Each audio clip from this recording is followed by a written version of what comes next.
강의하고 있는데 오늘은 사도행전 2장 37절부터 41절까지 공독하겠습니다. 사도행전 2장 37절에서 41절. 그들이 듣고 마음에 찔려서 베드로와 다른 사도들에게 말하기를, 형제들아, 우리가 무엇을 하여야 합니까? 하니 베드로가 그들에게 말하였다. 회개하라. 그리고 너희가 죄를 용서받기 위하여 예수 그리스도의 이름으로 각각 세례를 받아라. 그러면 너희가 성령을 선물로 받을 것이다. 이 약속은 너희와 너희 자녀들과 먼 데 있는 모든 이들, 곧 주 우리 하나님께서 부르시는 모든 이들에게 하신 것이다. 베드로가 여러 가지 다른 말들로 확증하고 그들을 권면하여 말하기를, 너희가 이 사악한 세대에서 구원을 받아라 하니 그들의 말을 받아들인 자들이 세례를 받았으며 그날에 약 3,000명이 늘어났다. 제목은 믿음으로 세례를 받음입니다. 38절에 있는 말씀대로 믿음으로 세례를 받음. 우리 오늘 세례식이 있습니다. 근데 우리가 그 전에 이 세례에 대해서 좀 확실하고 또 분명하게 알아야 되겠다 하는 필요성에 의해서 오늘 본문 말씀 함께 살펴보려고 합니다. 37절에 그들이 듣고 마음에 찔려서 베드로와 다른 사도들에게 말하기를, 형제들아, 우리가 무엇을 하여야 합니까? 하고 물었습니다. 지금 여기 앞에 사도행전 2장 14절부터 쭉 보면 이 베드로가 사람들에게 복음을 전했습니다. 그 복음은 다른 것이 아니라 예수님의 십자가와 부활에 대해서 증거하였습니다. 너희들이 비록 법이 없는 사람들의 손을 빌려서 예수님을 십자가에 못 박아 죽였지만 그것은 법 없는 사람들이 죽인 게 아니라 너희가 죽인 것이다. 예수님께서는 너희의 죄 때문에, 바꿔 말하면 우리의 죄 때문에, 나의 죄 때문에 내가 예수님을 십자가에 못 박아 죽인 것이다. 그것을 베드로가 증거한 겁니다. 그리고 또 한 가지는 너희들이 예수님을 십자가에 못 박아 죽였지만 하나님께서 그 예수님을 다시 살리셨다 해서 이 예수님의 십자가와 부활에 대해서 베드로가 사람들에게 증거하였습니다. 그때 오늘 본문 37절에 보니 사람들이 그 복음을 전해 들을 때에 마음에 찔렸다 하였습니다. 마음에 찔렸다. 마음의 찔림을 받은 겁니다. 양심의 가책을 느끼고 양심의 찔림을 당하게 된 것입니다. 하나님께서 우리로 하여금 하나님의 말씀을 듣게 하시고 그때 우리가 바로 하지 못할 때 마음의 찔림을 주실 때가 있습니다. 양심의 가책을 느끼게 하시고 그래서 잘못된 그 길에서 돌이키게끔 하나님께서 역사하실 때가 있다는 겁니다. 그때 어떤 사람들은 양심의 가책을 느끼면서도 계속해서 그 악한 길로 나아가는 그러한 자들이 있습니다. 우리 스데반 집사 돌로 사람들이 쳐 죽일 때 사도행전 뒤에 7장에 나오지만 사도행전 7장 54절에 그들이 이 말을 듣고 마음에 찔려 스데반에게 이를 갈았다. 스데반 집사를 통해서 복음을 전해 들었는데 그때 그 사람들이 마음의 찔림을 받음에도 불구하고 이를 갈면서 그 스데반 집사 결국은 돌로 쳐서 죽인 겁니다. 하나님께서 양심의 가책을 느끼게 하시는데도 그것을 무시하고 돌이킬 기회를 주시는데 그것을 무시하고 계속해서 잘못된 길로 나아가는 겁니다. 그러니 어떻게 되겠습니까? 뻔히 앞에 죽음의 길인데 그 길에서 돌이키게 하나님께서 말리시는데도 그것을 뿌리치고 계속 그 길로 나아가니 결국은 망할 수밖에 없는 겁니다.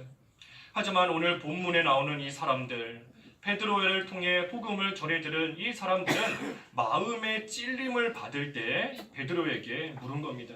우리가 무엇을 해야 합니까? 내가 어떻게 해야 됩니까? 그러면서 그 양심의 가책을 느낄 때 올바른 길로 나아가고자 그 길을 찾고 또 힘쓰며 나아가게 된 것입니다. 가책을 받을 때 돌이키려고 하면 하나님께서 살 길을 열어주시는 겁니다. 양심의 가책을 느끼고 마음의 찔림을 받을 때 돌이켜야 되겠다. 내가 이 자리에서 이제는 벗어나 올바른 길로 가야 되겠다 하면 하나님께서 그러한 자에게는 살 길이 무엇인가 돌이킬 수 있는 그 길을 가르쳐 주시는 겁니다. 그래서 이 사람들이 우리 마음에 찔림 받을 때 우리가 무엇을 해야 합니까? 하고 나아갈 때 베드로가 그들에게 이 살 길을 가르쳐 주고 올바른 길로 인도해 주게 되었습니다. 38절에 베드로가 그들에게 말하였다. 회개하라. 그리고 너희가 죄를 용서받기 위하여 예수 그리스도의 이름으로 각각 세례를 받아라. 이 베드로가 처음에는 책망한 겁니다. 너희가 예수님을 죽였다. 책망하고 나아갔지만 그 후에 그 책망을 받은 자들이 돌이키려고 할 때 이 베드로가 그들을 올바른 길로 잘 인도하고 그 길을 가르쳐 준 것입니다. 그래서 우리도 책망만 하고 놔두면 안 되는 겁니다. 책망만 하고 놔두면 안 되는 것이고, 우리 지난주에 보았지요. 책망할 때는 아주 따끔하게 눈물나게 따끔하게 책망해야 된다. 근데 그 후에 뭐 줘야 된다 그랬죠? 그치요? 예, 사과 3알, 사과 3개 갖다 주면 그 사랑에 꼬꾸라진다 그랬습니다. 그래서 책망한다. 그것으로만 끝나는 것이 아니라 책망한 다음에 사랑으로 감싸주고 또 그때 올바른 길이 무엇인가, 살 수 있는 길이 무엇인가 그것을 잘 가르쳐주고 인도해야 되는 겁니다. 그래서 베드로가 지금 이 사람들에게 그 올바른 길을 가르쳐 주었습니다. 2가지, 하나는 회개하라. 그리고 1가지는 예수 그리스도의 이름으로 세례를 받아라 하고 2가지 올바른 길을 가르쳐 준 것입니다. 회개하라 그랬습니다. 회개하라. 우리가 몰라서 짓는 죄도 있지만 대부분의 죄는 알면서 짓는 겁니다. 죄라는 거 알면서도 이것을 하나님께서 기뻐하시지 않는 일이다, 잘못된 것이다 알면서도 욕심에 이끌림 바 되어서 미혹되어서 짓고 나아가는 그러한 죄가 대부분인 겁니다. 대부분 한 99%는 다 알면서 짓는 죄인 겁니다. 혹시 몰라서 죄 지었다 하는 것도 있을 수 있지만 거의 대부분의 죄는 알면서 지은 그러한 죄라는 겁니다. 바꿔 말하면 양심의 가책을 무시하면서 짓는 죄인 겁니다. 하나님께서 우리에게 무엇이 죄다 가르쳐 주셨는데 그래서 알고 있음에도 그 양심의 가책을 무시하고 그것을 억누르면서 올바르지 않은 길로 나아가는 것, 그것이 바로 하나님 앞에 죄 짓는 겁니다. 그래서 그러한 가운데서 돌이키라 그랬습니다. 회개하라, 돌이키라. 우리가 죄 지으면 하나님의 징계 가운데 여러 가지 모양으로 고통이 옵니다. 우리 시편 38편 통해서 보았습니다. 새벽에 여러 가지 모양으로 징계가 오는 겁니다. 제일 일반적인 경우가 이 육신의 질병, 육신의 병을 통해서 하나님께서 징계하실 때가 있는 겁니다. 죄에서 돌이키지 않으면. 그리고 또 사랑하는 사람들이 다 등 돌리고 떠나간다. 예전에 친하게 지내던 그러한 친구들인데 어느 순간 사이가 멀어지고 나와 관계가 틀어지고 등 돌리고 떠나가는 겁니다. 그것이 또한 죄 가운데 하나님께서 주시는 징계의 한 모양인 겁니다. 그래서 사랑하고 친했던 사람들은 다 떠나고 대신에 반대로 나를 미워하고 나에게 악담을 하고 비난하고 핍박하는 그러한 사람들이 또 생기게 되는 겁니다. 그것이 죄 가운데 나아갈 때 하나님께서 주시는 징계 속에서 받는 고통의 여러 가지 모양인 겁니다.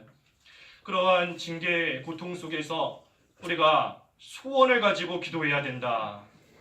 시편 38편 9절까지 말씀을 보면 소원을 가지고 기도해야 된다 그랬습니다. 마음의 소원을 가지고. 어떤 소원이라고 그랬죠? 먼저는 긍휼히 여겨주신다. 하나님께 죄를 고백하면 하나님께서 긍휼히 여겨주실 것이다 하는 그 소원을 가지고 하나님 앞에 회개하라는 겁니다. 또 어떤 소원을 가지고 회개하는가? 이 죄의 무거운 짐 다 벗을 수 있게 해달라. 내가 지금 죄의 무거운 짐을 너무나도 많이 쌓아놓고 그 죄의 짐에 깔려버려서 그 죄 가운데서 나오고 싶어도 너무나 무거우니까 나오지를 못하는 겁니다. 내가 지금 죄 짓고 있다 알면서도 그 죄의 짐이 내가 감당하지 못할 정도로 너무 무거우니 내 힘으로 그 짐 다 떨쳐버리고 나오지를 못하는 겁니다. 계속해서 죄 가운데 살아가는데 하나님께 소원을 가지고 회개하라. 하나님께서 이 무거운 짐 다 벗겨주실 수 있다. 하나님만이 이 짐 다 없애주실 수 있다 하는 소원을 갖고 부르짖는 겁니다. 그리고 마지막으로 세 번째는 어리석은 가운데 다시 빠지지 않게 해달라. 죄 짓다가 징계받고 또 죄 짓다가 또 징계받고 자꾸만 반복해서 죄 짓다가 반복해서 하나님께 벌받는 그러한 생활하니 참 어리석은 일인데 그 어리석은 가운데 다시는 빠지지 않게 해달라. 그 소원 가지고 기도하면 하나님께서 도와주신다는 겁니다. 긍휼히 여겨주시는 것이고 죄의 짐 다 벗겨주시는 것이고 다시 어리석은 가운데 빠지지 않도록 하나님께서 도와주신다. 소원을 갖고 그 소망을 가지고 하나님께 간절히 회개하며 부르짖으라 하였습니다. 그래서 회개하라 그랬고 또 한 가지는 예수 그리스도의 이름으로 세례를 받으라.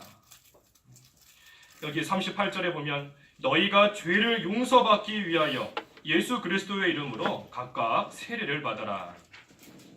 이 세례 받는 것이 죄를 용서받는 조건은 아닙니다. 세례 받았다 해서 죄 용서 다 받았다 하는 것도 아니고 죄 짓고 나아가던 사람이 세례 받았다고 해서 이제는 죄가 다 없어졌다 하는 것도 아닌 겁니다.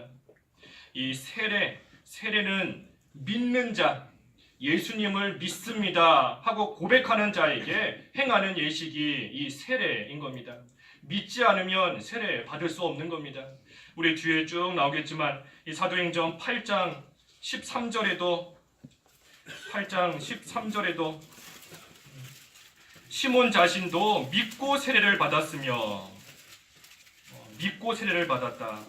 또 저기 37절에도 우리 37절은 성경에 안 나와 있고 그 밑에 각주에 다른 사본에는 하면서 나와 있는데 그 밑에 각주에 보면 내 온 마음으로 믿으면 세례를 받을 수 있다 그랬습니다. 37절 그 각주에 믿으면 세례 받을 수 있다. 그래서 세례를 받는다 하는 것은 여기 본문에서는 예수님을 믿는다 하는 뜻에서 쓰인 겁니다. 예수님을 믿는다. 그래서 예수님을 믿으면 죄 용서받는다 그런 의미인 겁니다. 예수 그리스도의 이름으로 세례를 받으라. 그럼 죄 용서받는다. 바꿔 말해 예수님을 믿으면 죄 용서받는다. 그래서 회개하고 믿으면 또 반대로 믿고 회개하면 순서는 상관이 없지만 믿고 회개하든 회개하고 믿든 하나님 앞에서 죄 용서를 받게 되고 구원을 얻는다 하는 것입니다. 우리가 이 세례에 대해서 오늘 조금 살펴보려고 합니다. 이 세례보다 앞서서 우리 성례가 있습니다. 성례. 하나님께서 성도에게 은혜를 베푸시는 방편, 은혜를 베풀어 주시는 방법이 세 가지가 있습니다. 하나님께서 우리에게 은혜 주시는 방편, 은혜 주시는 방법 세 가지가 있는데 하나는 말씀, 두 번째는 기도, 그리고 세 번째가 성례인 겁니다. 성례, 거룩한 예식, 성례. 이것은 뭐 제 말이 아니고 이 소유리 문답에 다 나오는 겁니다. 소유리 문답 그 88문 이하에 쭉 보면 하나님이 은혜의 방편으로 세 가지 주신 것, 말씀, 기도, 성례. 그 성례가 거룩한 예식인데 거룩한 예식, 성례 한자로 그래서 성례. 이 성례는 예수님께서 또 하나님께서 직접 우리에게 정해주신 예식인 겁니다. 이 성례에 두 가지가 있지요. 두 가지. 성찬과 세례. 성례에 두 가지 성찬과 세례가 있는 겁니다. 그래서 우리 오전에 성찬 예식 했는데 그 성찬과 그 다음에 세례 이 두 가지가 하나님이 우리에게 은혜 주시는 이 성례가 되는 겁니다.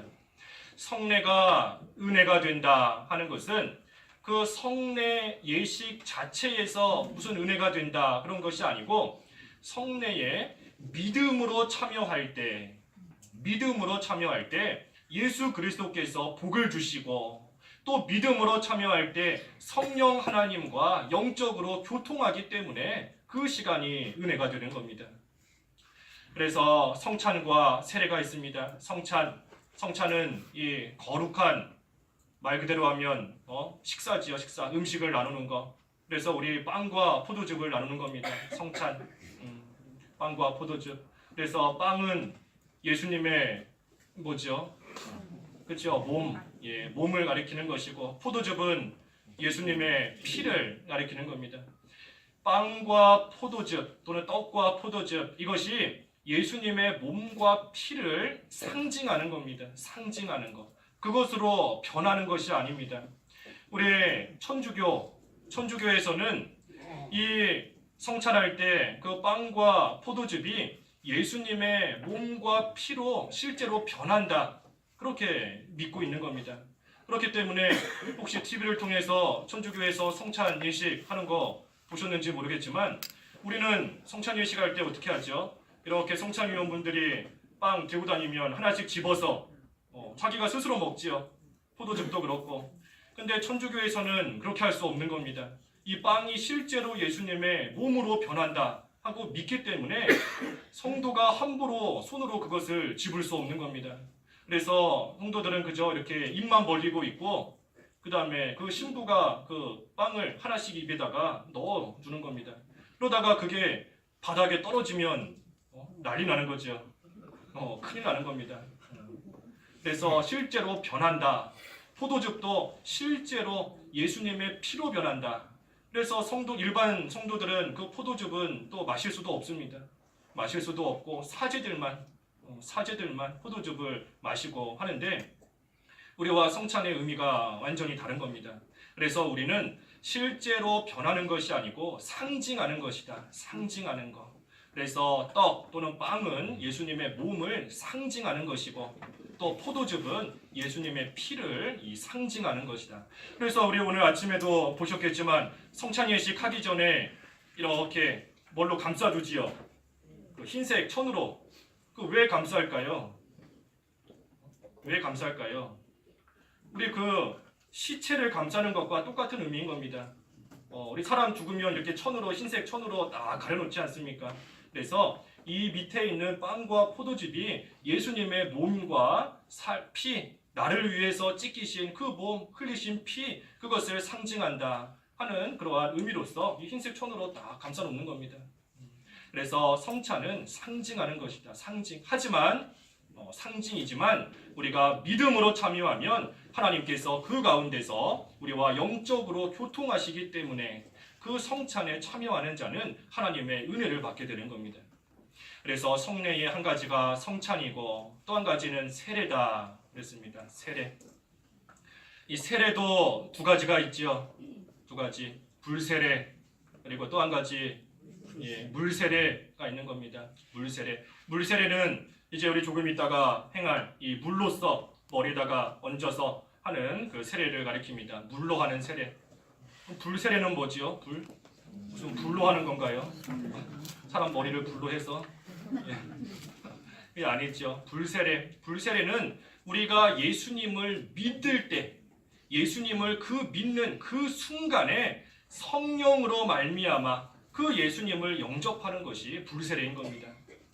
그렇기 때문에 불세례, 다른 말로 그렇죠, 성령세례라고도 하는 겁니다. 불세례, 성령세례 다 같은 말인 겁니다. 예수님을 믿는 순간에 성령을 받는 것, 또는 예수님을 믿는 순간에 그 성령으로 말미암아 예수님을 나의 구주로 영접하고 믿게 되는 것, 그것이 이 불세례이고 성령세례인 겁니다. 그러면 여기 앉으신 성도분들은 불세례 받으셨나요? 확실한가요? 우리 다 받은 겁니다. 이거 예전에 문답할 때 특히 고등학생 아이들이 머리가 좋으니까 잘 외워요. 불세례가 뭔지, 물세례가 뭔지. 그리고 불세례가 뭐냐 하면 술술술 다 대답합니다. 토시 하나 안 틀리고. 그러고 나서 그럼 너 불세례 받았냐? 그러면 아니요. 또는 모르겠는데요. 그럴 때가 많이 있는 겁니다. 우리가 예수님 믿는 사람은 다 불세례를 받았다. 이 불세례는 그렇기 때문에 우리의 구원과 관련된 겁니다. 구원과. 불세례 받지 못한 사람은 다시 말해 예수님 안 믿는 사람인 것이고 그 사람은 지옥 갈 수밖에 없는 겁니다. 특별히 왜 불세례라고 했는가? 불이 모든 것을 태우는 겁니다. 예수님 믿기 전에 우리 속에 있던 그 모든 더러운 죄를 이 불로써, 성령으로써, 말씀으로써 다 태워 없애는 겁니다. 그렇기 때문에 이제는 하나님 앞에 깨끗한 사람이 되었다. 그러한 의미가 있는 것입니다. 반대로 물세례는 물로써 주는 세례인데, 이 물세례는 예수님을 믿는 사람이다 하는 표시로서 주는 겁니다. 표시로서. 그래서 불세례는 실제 예수님을 믿는 순간에 우리가 다 받는 것이고 성령으로, 하지만 물로써 주는 세례는 예수님을 믿는 사람이다, 죄 용서 받은 사람이다 하는 표시로서 이 물세례를 주는 겁니다. 그렇기 때문에 물세례는 우리의 구원과는 직접 관련은 없는 겁니다. 물세례 받았다고 해서 다 천국 가는 것도 아니고, 물세례 안 받았다고 해서 지옥 가는 것도 아닌 겁니다. 예수님을 믿는 것, 믿음으로 말미암아, 다시 말하면 불세례를 받았는가, 거기에 따라서 우리의 구원이 결정되는 것이지, 물세례는 어디까지나 표시에 불과하다 하는 겁니다. 예를 들면 우리 광화교회가 6월 말에 설립되고 우리 그동안 교회 간판이 없이 한 두어 달 쭉 지냈습니다. 교회 간판이 없이. 그래서 여기가 교회인 것을 아는 분들은 찾아오지만, 그렇지 않은 분들은 교회가 어디 있나 찾아봐도 십자가도 안 보이고 교회 이름도 안 보이고 하니까 찾지를 못하는 겁니다. 그런데 이 광흥교회라는 그 교회 간판이 밖에 안 붙어 있다라고 해서 여기가 교회가 아닌가요? 교회가 아닌가요? 간판 안 붙어 있어도 하나님을 모시고 성도들이 모여서 하나님께 예배하면 그것이 교회인 겁니다. 하지만 광흥교회라는 간판을 딱 붙여놓으면, 아, 여기 교회가 있구나, 여기가 교회구나 하는 표시로서 사람들이 더 잘 알 수 있는 겁니다. 물세례가 그와 같은 겁니다. 예수님을 믿는 사람이다 하는 표시로서 마치 교회의 간판과 같이 그렇게 받는 것이 이 물세례인 겁니다.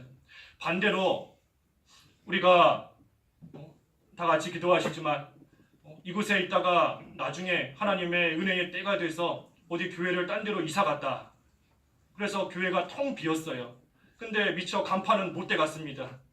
그래서 밖에 광흥교회라는 간판은 있는데 안에는 아무것도 없어요. 그러면 거기는 교회인가요? 아닌가요? 그렇죠. 간판만 붙어 있는 겁니다. 밖에서 볼 때는 교회구나 하는 표시는 있는데 막상 안에 가서 보니까 교회는 이사가고 없는 겁니다. 아무것도 없는 거예요. 그와 같은 겁니다. 예수님을 믿지 않는 사람도, 다시 말해 불세례 안 받은 사람도 물세례는 받을 수 있는 겁니다. 어떤 겉으로 표시는 갖고 있지만, 하지만 정작 그 사람은 예수님 안 믿기 때문에 구원 못 받는 겁니다. 하지만 반대로 예수님을 믿지만 세례는 아직 안 받았다, 물세례는 아직 안 받았다 해도 그 사람은 예수님 믿음으로 말미암아 이 구원을 받게 되는 것입니다. 이 불세례와 물세례 차이를 좀 아시겠나요? 예, 아시겠나요? 예, 그래서 우리가 확실하게 알아야 됩니다. 그래서 세례, 물세례 안 받아도 예수님 믿는 자는 다 구원받는 겁니다. 그런데 이 물세례, 물로써 세례를 주는 이 세례를 받을 때에 유익이 있습니다. 유익.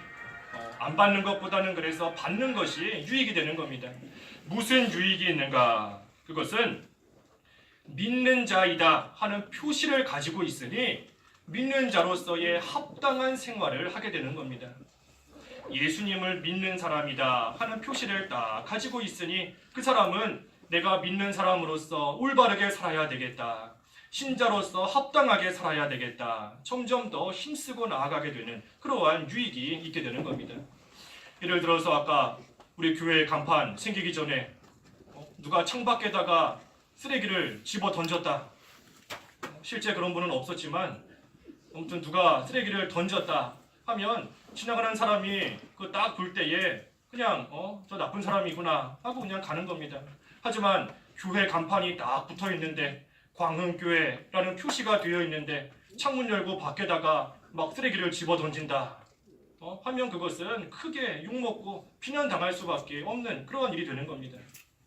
그래서 세례를 받았다, 물세례를 받았다, 믿는 자로서의 표시를 가지고 있는데 그러한 자가 그 믿는 자로서의 합당한 생활 하지 못하면 안 되는 겁니다.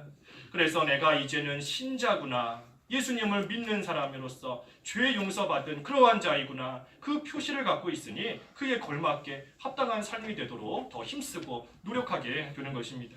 그것이 이 물세례를 받을 때에 큰 유익이 되는 것입니다. 그래서 세례를 받아라, 38절 하반절에 그러면 너희가 성령을 선물로 받을 것이다. 세례를 받으면 성령을 선물로 받는다는 겁니다. 성령 세례, 불세례 받음으로써, 다시 말해 믿음으로 말미암아 성령을 받게 되는 겁니다.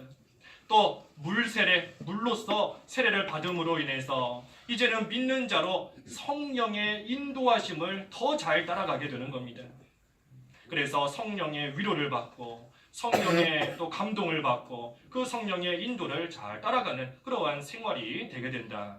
그래서 세례를 받으면 성령을 선물로 받을 것이다. 39절에 이 약속은 너희와 너희 자녀들과 먼 데 있는 모든 이들 곧 주 우리 하나님께서 부르시는 모든 이들에게 하신 것이다. 이 약속은 그 예수 그리스도를 믿는 자에게 성령을 주신다 하는 약속입니다. 바꿔 말하면 예수님을 믿는 자 하나님께서 구원해 주시겠다 하는 그 약속을 받았다는 겁니다. 그 약속을 누가 받았나? 모든 사람이 받은 것이 아니라 우리 하나님께서 부르시는 이들, 하나님께서 창세전에 택하셔서 하나님께서 불러주신 그러한 자들만이 예수님을 믿고 구원받게 된다 하는 겁니다. 에베소서 1장 4절 이하에도 하나님께서 창세전에 우리로 사랑 안에서 그분 앞에 흠이 없고 거룩하게 하시려고 그리스도 안에서 택하셨고 하나님의 기뻐하시는 뜻을 따라 예정하시어 예수 그리스도로 말미암아 하나님의 아들 삼아 주셨다 그랬습니다. 창세전에 우리를 하나님께서 택해 주시고 때가 되매 우리를 불러 주셨기 때문에 우리는 예수님을 믿고 구원받게 된 겁니다. 사람의 공로 1%도 1%가 아니라 0.000000001%도 절대 사람의 공로 들어가지 못하는 겁니다. 오직 하나님께서 하나님의 선하신 뜻대로 택해 주신 자들만, 그래서 하나님께서 불러 주신 자들만 예수님을 믿고 불세례 받고 구원받게 된 것입니다. 그러니 우리가 어찌 하나님께 감사하지 않을 수 있습니까? 내가 뭔가 잘해서 구원받은 것이 아니고 하나님께서 창세전에 수많은 그 사람들 가운데 나를 택해 주시고 아무 잘한 것도 없는데 나를 그저 택해 주시고 또 나를 불러 주셔서 하나님께서 구원받게 해주셨는데 우리가 어찌 그것에 감사하지 않는가? 어찌 여호와를 송축하지 않겠는가 하는 것입니다. 그래서 우리를 구원해 주신 하나님, 우리로 하여금 불세례 받게 해주신 그 하나님 우리가 늘 감사하는 겁니다. 그래서 믿음으로 세례를 받은 우리가 이제 해야 될 일, 마지막 40절과 41절에 베드로가 여러 가지 다른 말들로 확증하고 그들을 권면하여 말하기를 너희가 이 사악한 세대에서 구원을 받아라 하니 그의 말을 받아들인 자들이 세례를 받았으며 그날에 약 3,000명이 늘어났다. 이제 믿음으로 말미암아 세례받은 우리가 해야 될 일이 있습니다. 그것은 이 사악한 세대 또 이 패역한 세대 가운데서 구원을 받아라. 바꿔 말하면 구원의 길을 잘 걸어가는 겁니다. 세상은 사악하고 패역하지만 그 가운데서 우리에게 주신 이 구원의 길을 잘 걸어가는 것, 그것이 믿음으로 세례를 받은 우리가 마땅히 해야 될 일인 겁니다. 구원의 길을 걸어간다. 십자가의 길을 걸어가는 겁니다. 십자가의 길. 예수님께서 십자가 지시고 우리 앞서 나아가셨는데 우리도 그 예수님을 본받고 따라서 우리 각자에게 주신 십자가를 잘 지고 그 십자가의 길을 걸어가는 겁니다. 십자가의 길 걸어갈 때 우리 여기 사도행전 앞에서 보았죠. 그 25절에 내 앞에 계신 주님께서 나를 붙들어 주신다. 그래서 흔들리지 않게 하신다 하였습니다. 십자가의 길을 걸어가는 자 하나님께서 붙들어 주시는 겁니다. 다른 길 걸어가는 자 붙들어 주시는 것이 아니고 자기 십자가 지고 십자가의 길 걸어갈 때 하나님께서 붙들어 주시고 흔들리지 않게 해주시는 겁니다. 그래서 십자가를 지고 갈 때 이 길이 망하는 길 같고 죽음의 길 같지만 그 길 잘 걸어가고 나서 보니 부활로 이르는 생명의 길이었구나 하는 것을 알게 되는 겁니다. 십자가의 길이 생명의 길인 겁니다. 생명의 길. 앞에 28절에서 보았습니다. 생명의 길들을 알려주셨다. 생명의 길. 십자가 지고 가는 길.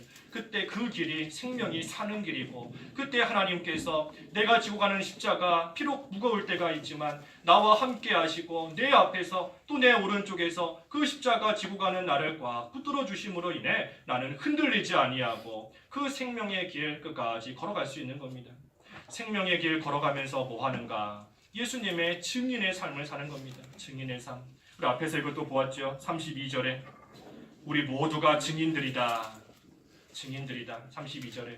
그래서 십자가의 길, 생명의 길 걸어가면서 하나님께 붙들린 바 되어서 우리는 그 예수님의 십자가와 부활을 증거하는 그 증인의 삶을 사는 것.